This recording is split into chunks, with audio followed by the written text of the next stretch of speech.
आणि असाही कायदा आपण करणार आहोत. 15 दिवसात मोजणी करणे, आधी मोजणी मग खरेदी खत नंतरच फेरफार. कारण खरेदी खत जर केलं आधी तर स्पॉटवर काय परिस्थिती आहे, 1 गुंठा आपण घेतलं तिकडं 2 गुंठा जमीन राहते.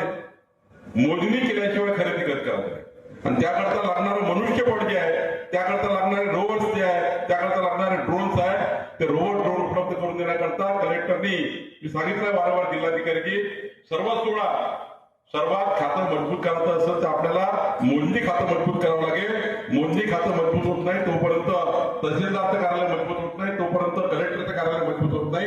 आणि म्हणून यावर्षी जेवढे रोवर्स पाहिजे मोजणी करायला, जेवढे त्या ठिकाणी ड्रोन पाहिजे ते सर्व आपण डीपीसीच्या माध्यमातून, भूसंपादनाच्या 30% माध्यमातून या ठिकाणी उपलब्ध करून द्या.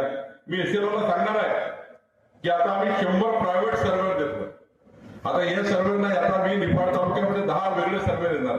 मी तर म्हणजे 200 घेतले पाहिजे, 300 घेतले पाहिजे. 35,000 रुपये महिना देऊन आपण प्रायव्हेट सर्व्हे मुलांना जर आणले, एकाहून एक इंजिनियर पण मार्केटमध्ये आहे, त्यांना जर तुम्ही सिस्टीममध्ये आणलं आणि त्यांना प्रत्येक महिन्याला 20 मोजणी दिल्या एका मुलांना 35,000 रुपयामध्ये, तो 20 मोजणी करेल एका दिवशी, एका राज्यामध्ये, एका महिन्यामध्ये. 10 मुलं जर असेल, महिन्याभरात 200 मोजणी करतील आणि 12 महिन्यामध्ये 2,500 मोजणी करतील एक मुलगा. त्यामुळं तुम्ही प्रायव्हेट सर्व्हेअर अलाउ केलेले आहे, त्याला लायसन्सी सर्व्हेअर म्हणून या ठिकाणी काम द्या आणि मोठ्या प्रमाणावर प्रत्येक दिवशी 15 दिवसात मोजणी. मी जिल्हाधिकाऱ्याकडे हीच अपेक्षा करतो. प्रवीण गेडांची आपल्याकडे करा, आपण कोण महसूलचे अधिकारी आहे. तुम्हाला माझी विनंती आहे, पुढचा 6 महिन्याचा काळ डिफॉल्टमध्ये असा आला पाहिजे. पैसे भरल्याच्या 15 दिवसात मोजणी झाली पाहिजे. हा काळ या ठिकाणी आणण्यासाठी आपल्याला काम करायचं आहे. एवढंच नाही तर आज मी जास्त वेळ घेणार नाही. यावर्षी आपल्या सरकारने परवा आपण या ठिकाणी निर्णय केला, भाडेपट्ट्याची जमीन दिल्यानंतर, भाडेपट्टा दिल्यानंतर तो शेतकरी वहिवाटदार लागतो, तो शेतकरी कुळातला लावून देतो आणि शेतकऱ्याची जमीन हडप करतो. आता याला कायदेशीर मान्यता देतोय भाडेपट्ट्याला. भाडेपट्ट्याला मान्यता दिल्यानंतर तुमची जमीन कोणताही वहिवाटदार हटवू शकणार नाही, कोणताही कुळ लागू शकणार नाही, अधिकृतपणे भाडेपट्टा देता येईल. आतापर्यंत अधिकृत कायदा नसल्यामुळं आपल्याला भाडेपट्ट्याची जमीन दिली, भाडेपट्टा अधिकृत नसल्यामुळं त्याच्या जमिनीवर वहिवाट लागायची आणि गरीब माणसाच्या जमिनी त्या ठिकाणी प्रायव्हेट वहिवाटदार खाऊन घ्यायचा. आणि त्यामुळे आता भाडेपट्टा अधिकृत करण्याचा निर्णय आपण करतोय. एवढंच नाही प्रवीणजी, या राज्यामध्ये आपण लँड टायटलिंग ऍक्ट आणतोय. लँड टायटलिंग ऍक्ट आल्यानंतर या राज्याची प्रत्येकाची प्रॉपर्टी ही सुरक्षित होईल. मी आधीच सांगितलं, महसूल खातं म्हणजे मालमत्तेचं खातं आहे. आता तुमची प्रॉपर्टी कशी आहे, फक्त नोंदणी आहे, सातबारा आहे, पण तुमचं या ठिकाणी पूर्ण कंटिन्यू टायटल नाहीये, स्थिरता नाहीये, निश्चित टायटल नाहीये.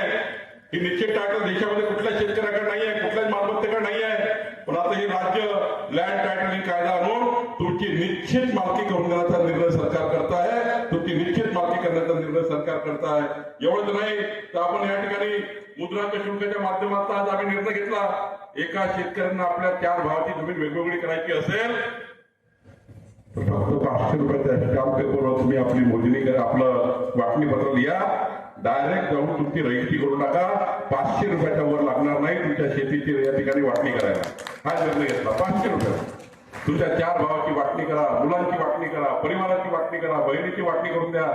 1 रुपया सरकार घेणार नाही, फक्त 500 रुपयाची तुमचा स्टॅम्पवर आमची रजिस्ट्री आम्ही करून देण्याचा निर्णय करतोय. स्टॅम्प ड्युटी माफ, रेडिएशनचे पैसे माफ, सारच माफ करून टाकलाय. असा निर्णय आपण करतोय. एवढंच नाही, या ठिकाणी आता यावर्षीचा जो रेट वाढणार होते 15% तुमच्या मालमत्तेचे रेट वाढणार होते. यावर्षी देवेंद्र फडणवीस सरकारने युद्धाची पार्श्वभूमी लक्षात घेता आता यावर्षी रेट स्थिर ठेवलेले आहे. यावर्षी 1 रुपयाची वाढ आम्ही दिलेली नाही. एवढं